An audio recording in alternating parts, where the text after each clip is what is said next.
A great deal of what takes place today is about legacy, isn't it? Thank you, Paul, who was my session mate. So the beat goes on.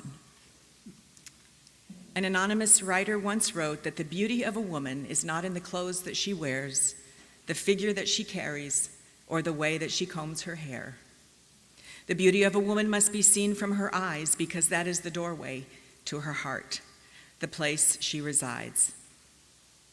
The true beauty in a woman is reflected in her soul, her expressions of care and passions, and the beauty of a woman with passing years only grows. Our mother's sister, friend, Ethel Victoria Bailey Stange, was truly a beautiful woman. Ethel's family sent special memories today that they wanted to share with you in honor of her, and it is a privilege and blessing to have them compiled and to be able to share them with you this afternoon.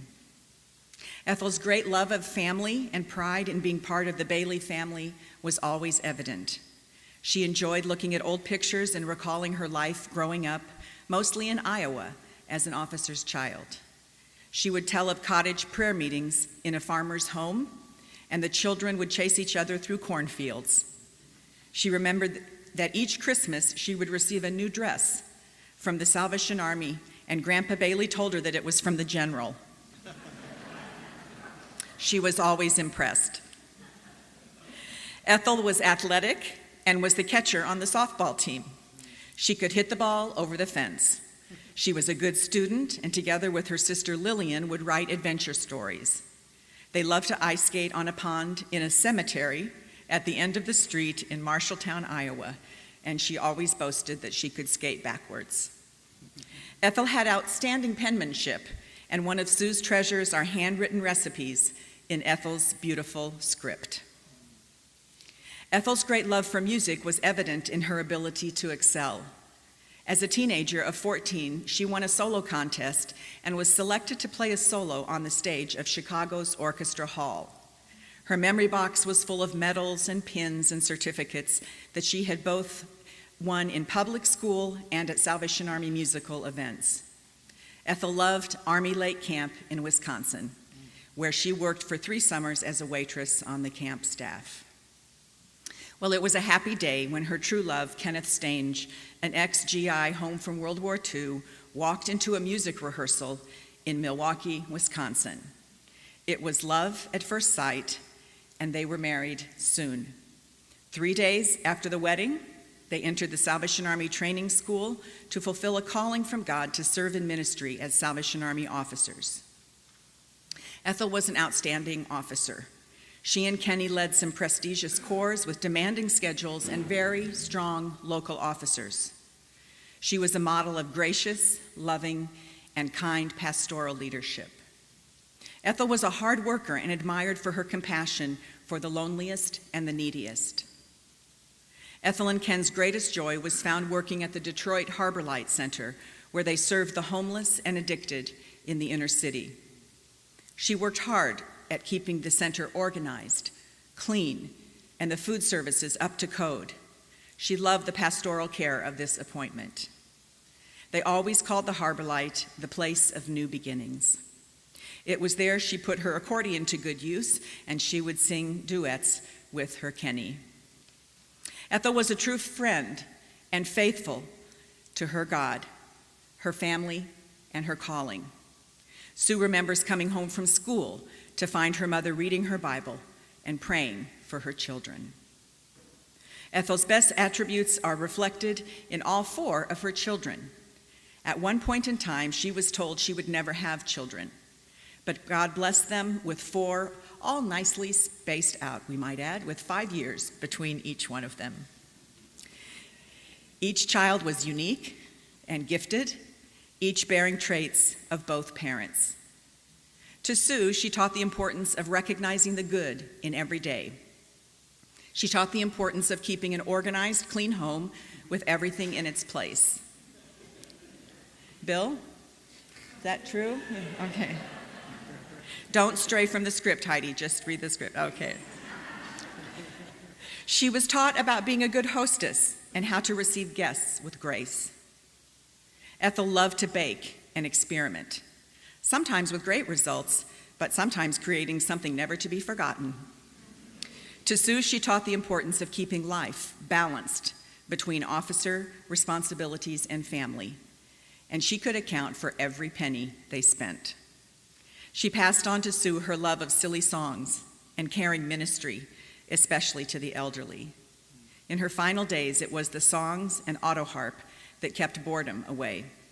She kept her singing voice, pitch, and her ability to harmonize to the very end. To her son, Steve, Ethel passed on her great love for music and the ability to create rhythm and song. She loved to sit and listen to Steve's beautiful voice and found contentment and peace in his voice. Mom had played in the home league string band and had appreciation for Steve's abilities.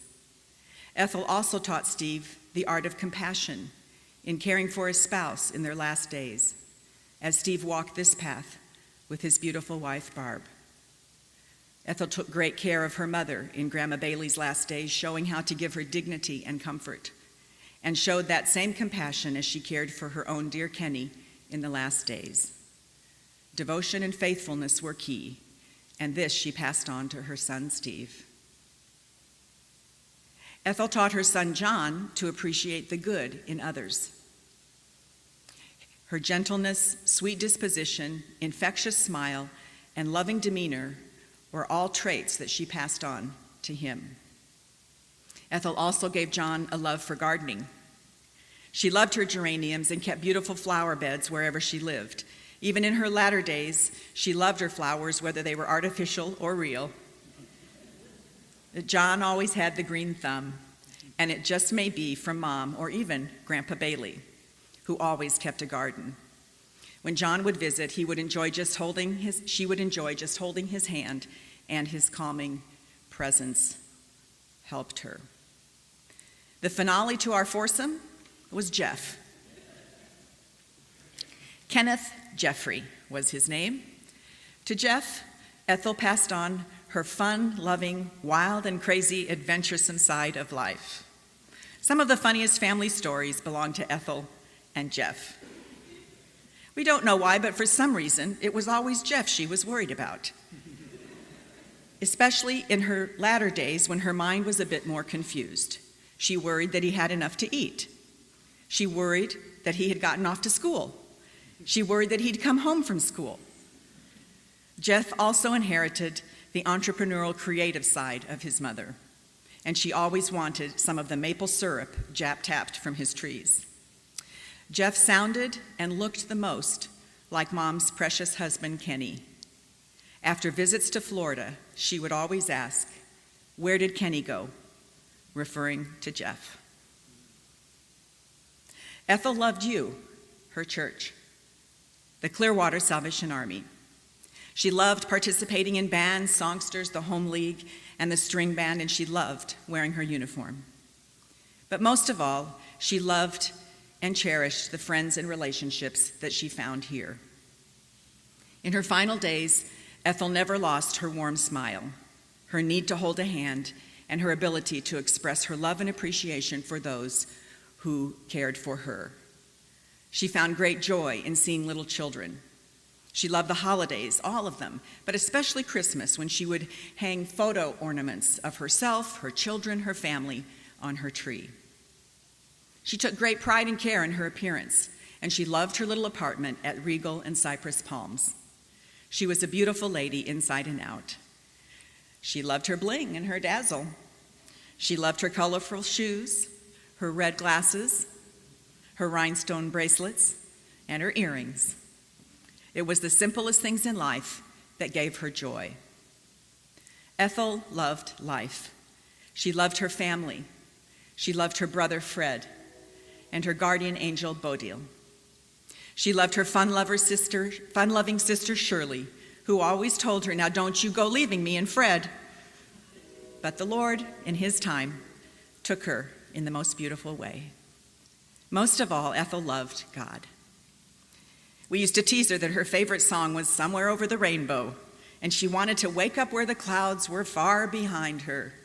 Well, for her, that day has come. Thank you, Mom, sister, grandma, and friend for your life. We praise and honor your memory today.